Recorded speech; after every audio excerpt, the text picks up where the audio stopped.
યા દેવી સર્વભૂતેષુ શક્તિરૂપેણ સંસ્થિતા નમસ્તસ્ય નમસ્તસ્ય નમસ્તસ્ય નમો નમઃ.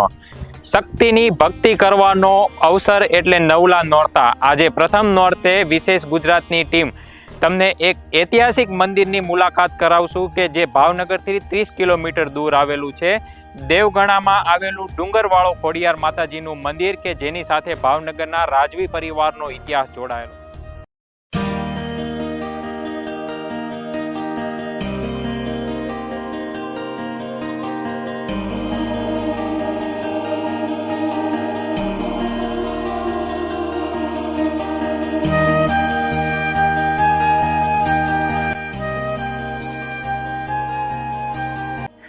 ભાવેણાની પવિત્ર ભૂમિ ઉપર જગદંબાઓ પૂજાય છે. આજે તમને એક એવા ઇતિહાસથી વાકેફ કરાવશું કે જે ભાવનગરથી 30 કિલોમીટર દૂર આવેલું છે. આપણી સાથે દેવગણા ગામના વડીલો છે તે જોડાયા છે. અહીં ડુંગરવાળા જે ખોડિયારમાં છે તેમનું પ્રાગટ્ય સ્થાન માનવામાં આવે છે. તેમની સાથે ભાવનગરના સ્ટેટનો ઇતિહાસ જોડાયેલો છે. સમગ્ર ઇતિહાસ શું છે ડુંગરવાળા ખોડિયારમાંનો?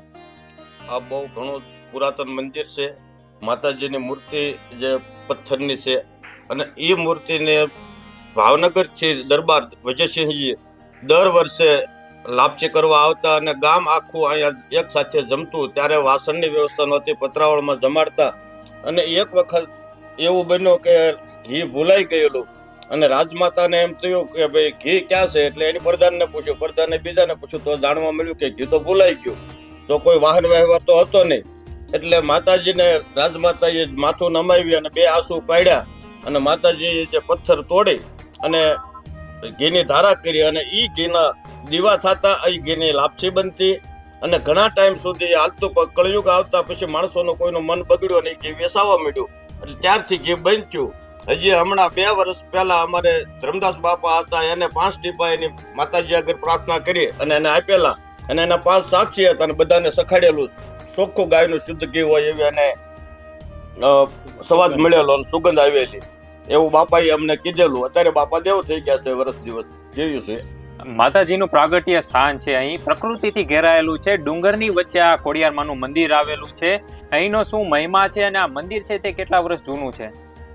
મંદિર તો બહુ પુરાતન, ગામ લોકોને કોઈને કદાચ ખ્યાલ નહીં હોય, અમારી જેવા નાના માણસોને તો ખ્યાલ ન હોય, પણ વડીલોને એમની પૂછીએ તો એને પણ ખ્યાલ નથી. બહુ એટલે બહુ પુરાતન મંદિર છે.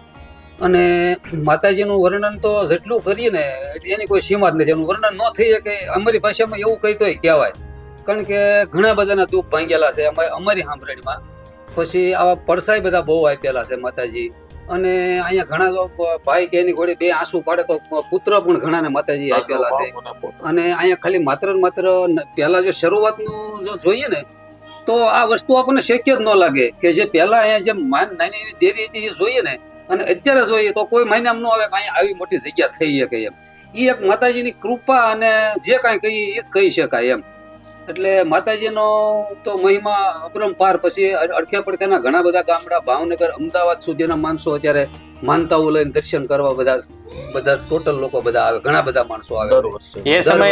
એ સમયે એવું માનવામાં આવે છે કે અહીં જે પહાડ હતો, પથ્થર હતો, અને એ સમયે ભાવનગરના સ્ટેટ જ્યારે આવ્યા ત્યારે ઘીની લાપસી કરવા માટે ઘી ભૂલી ગયા હતા. માતાજીએ પ્રગટ થઈ અને ઘીની ધાર કરી હતી. એમના નિશાનો હજી પણ છે એમ, એટલે હજી સ્મેલ આવે છે એવું. હા, પાકું 100%. અત્યારે હજી હાલ પાણી આવે એટલે હજી આમ છે એનો વર્ષમાં એકાદી વાર તો એનું પરિણામ માતાજી આપે દેખાડે, 100% દેખાડે એમ. અચ્છા, આ નવરાત્રીનો પ્રથમ દિવસ છે, માના જગદંબાના આરાધના કરવાનો આ દિવસ છે. નવરાત્રીની કેવા પ્રકારની અહીંયા આયોજન થતું હોય છે? માના ગુણગાન ગવાતા હોય છે. નવરાત્રી 9 વાગ્યે માણસો આવી જાય છે, 12 વાગ્યા સુધી રાસ લેવા છે. પછી 12 વાગ્યે બધા નાસ્તો કરીને છૂટા પડશે અને પેટીયું ને બધું અત્યારે ગોઠવાઈ ગયું છે અને માણસો ખૂબ બેનું દીકરીઓ આવી અને રાસ લેશે. ભાઈઓ બધા એ ચા પાણી પીવે. જો જાજા ભાગે તો જે શ્રદ્ધાળુ હોય છે, જેમની આસ્થા છે એ માતાજી સાથે જોડાયેલી હોય છે, એ રાજપુરા ખોડિયાર મંદિરે જતા હોય છે દર્શનાર્થે. ખૂબ ઓછા લોકોને એવી ખબર છે કે આ દેવગણા ગામની અંદર ખોડિયારમાંનું મંદિર આવેલું છે અને તેની સાથે આ ઇતિહાસ જોડાયેલો છે. ઘણા માણસો ગુજરાતમાંથી જે રાજપુરા આવે છે એ પણ પૂછતા અહીંયા આવે છે. બગદાણા જાય તો એ સંઘ પણ અહીંથી પહેલા સ્ટાર્ટ કરીને પછી જાય છે. હાલીને જાય પગપાળા, પછી વાહન લઈને જાય, ચા પાણી પીવે છે, નાસ્તો કરે અને પછી આગળ પાછા હાલે છે. અહીં એવું પણ જોવામાં અમને મળ્યું છે કે અહીં માતાજીનો થડો છે જે મંદિરની પાછળ છે કે જેની સાથે આખો ઇતિહાસ જોડાયેલો છે.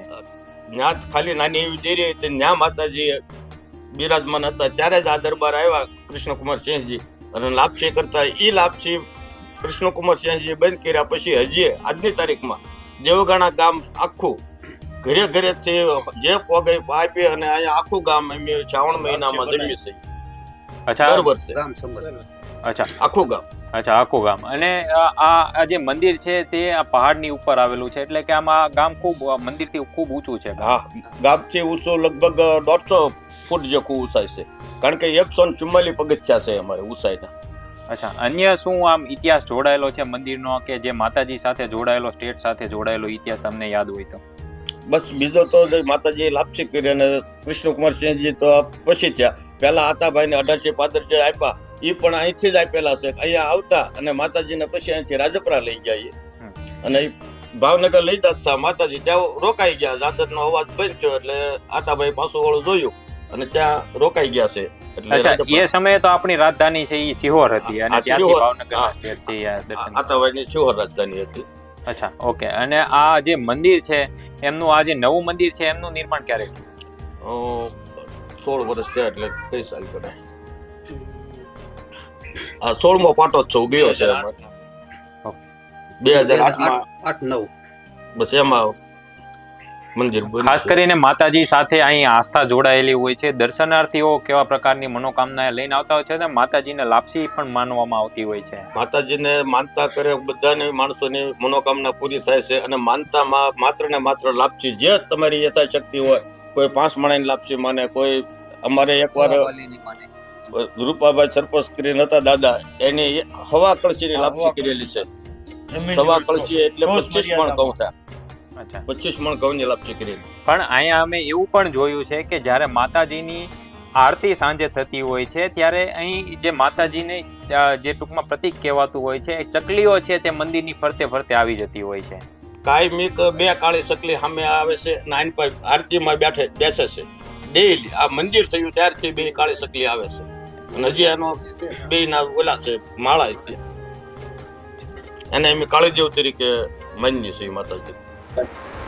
ઇતિહાસના જો પન્ના ફેરવીએ તો આપણને જાણવા એવું મળતું હોય છે કે જ્યારે આતાભાઈ ભાવનગરના સ્ટેટ કે જેમને માતાજીએ 1800 પાદરના તોરણ બંધાવ્યા હતા, એ જગદંબા એટલે માં ખોડિયાર કે તમે અહીં દેવગણા ગામની અંદર બિરાજમાન માં ખોડિયારના દર્શન કરી શકો છો. અહીં માતાજીનો 16 શણગાર જે આભૂષણો છે તેના પણ તમે દર્શન કરી શકો છો. કહેવાય છે કે આ માતાજીનું પ્રાગટ્ય સ્થાન છે તે દેવગણા ગામની અંદર માનવામાં આવે છે. અહીં માતાજીનો સોનાનો મુંગટ છે તેમના પણ તમે દર્શન કરી શકો છો. હાલ પ્રથમ નવરાત્રી ચાલી રહી છે એટલે કે માતાજીના પ્રથમ નોરતે માતાજીનો શણગાર કરવામાં આવ્યો છે. આ દેવગણા ગામના ખોડિયારમાં છે જેમને ડુંગરવાળા ખોડિયારમાં તરીકે પણ ઓળખવામાં આવે છે.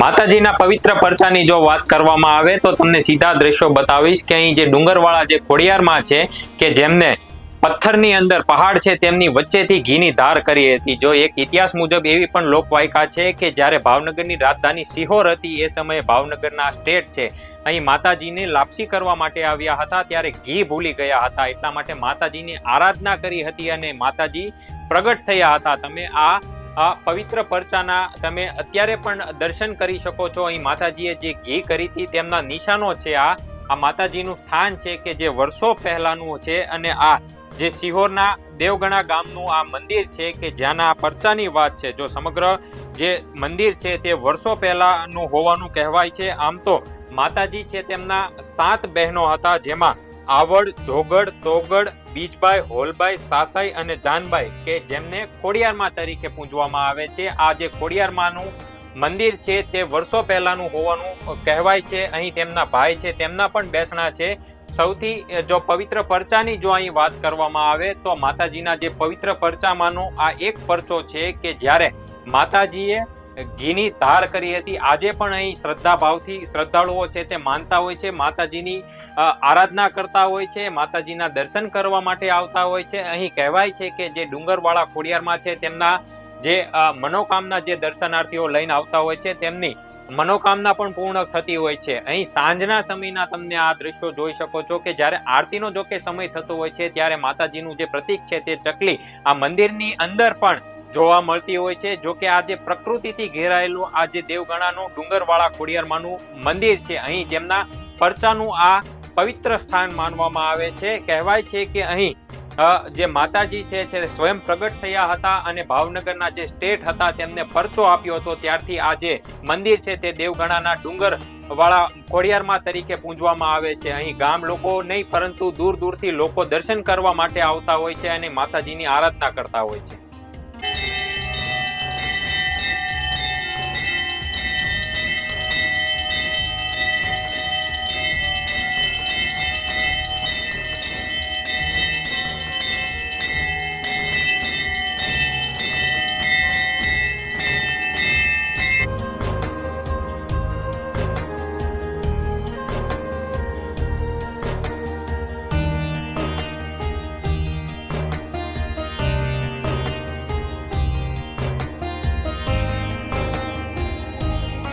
તો આ હતો દર્શક મિત્રો દેવગણાના ડુંગરમાળા વચ્ચે બેઠેલા માં ખોડિયારમાંનો ઇતિહાસ. ગુજરાતના આવા વિવિધ ધાર્મિક સ્થળોના ઇતિહાસ તમારી સમક્ષ મૂકતા રહીશું અને આપ નિહાળતા રહો અમારી વિશેષ ગુજરાત.